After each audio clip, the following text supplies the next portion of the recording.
नमस्ते, सत श्री अकाल, जय जिनेंद्र, वणक्कम। जी हाँ, आज मैं लेकर आई हूँ आपके लिए कुछ अलग ही एक स्टोरी। पहले मैं अपना इंट्रोडक्शन दे देती हूँ। मैं हूँ Usha Kiran Sisodia, practicing lifestyle as medicine since 27 years and I am by profession clinical nutritionist. एक मदर आई थी मेरे पास में, कहने लगी कि मेरे बच्चे का अपेंडिक्स निकाला है, तो आप उसको अपेंडिक्सेक्टोमी करने के बाद में क्या खाना देना चाहिए, आप मुझे वो बताइए। तो मुझे बड़ा आश्चर्य हुआ कि 11 साल की एज में आपके बच्चे को अपेंडिक्स निकालना पड़ा।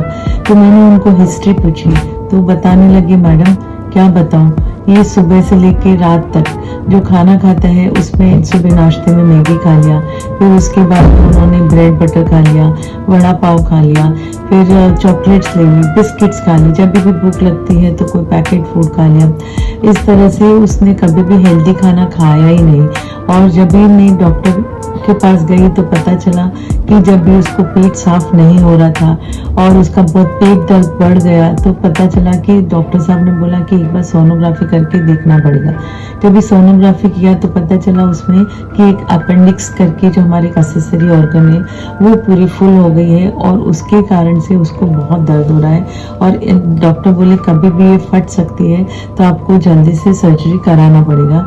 तो उसका इमरजेंसी में हमें सर्जरी कराना पड़ा और हम लोग इतने परेशान हो गए कि अभी क्या होगा।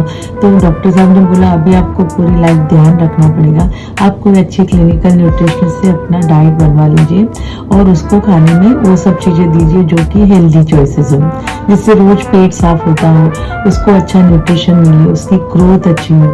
तो फिर मैंने उनको बताया कि देखिए कम से कम पूरे दिन में एक बार आप 2 फ्रूट दीजिए, फिर उसके साथ में आप कुछ नहीं तो 1 वाटी दही दीजिए। पूरे दिन के अंदर आप उसको एटलीस्ट थोड़ा सैलेड दीजिए। बहुत तरह के सैलेड्स वेरिएशन बनते हैं, कलरफुल सैलेड्स बनेंगे जिससे बच्चों को भी लगे कि हाँ मैं कुछ खा रहा हूँ, क्योंकि आधा भोजन तो हम खाना देखकर ही करते हैं। जब भी खाना अट्रैक्टिव लगता है तो ही खाते हैं। तो आपको थोड़ा अट्रैक्टिव बनाना पड़ेगा खाना। और ध्यान रखिए कि रोज उसका पेट साफ होना चाहिए। उसके लिए डाइट में फाइबर जाना जरूरी है, वेजिटेबल्स किसी न किसी फॉर्म में जाना जरूरी है। फ्रूट्स जैसे मैंने बोला 2 फ्रूट्स मिनिमम दीजिए, ज़्यादा भी खाएंगे तो प्रॉब्लम नहीं। और अगर आप ड्राई फ्रूट्स की आदत डालते हैं, क्योंकि ग्रोइंग बच्चे हैं तो उनको ड्राई फ्रूट्स भी देना चाहिए। तो आज का वीडियो यही समाप्त करती हूँ। खाली आपसे यही रिक्वेस्ट है कि अगर आपको कहानी पसंद आई, आपको यूजफुल लगी, तो आप जरूर शेयर करिए, कमेंट करिए और साथ में अपनी फैमिली अपने रिश्तेदार सभी को हेल्थ दीजिए, डिजीज नहीं। Thank you very much. नमस्ते।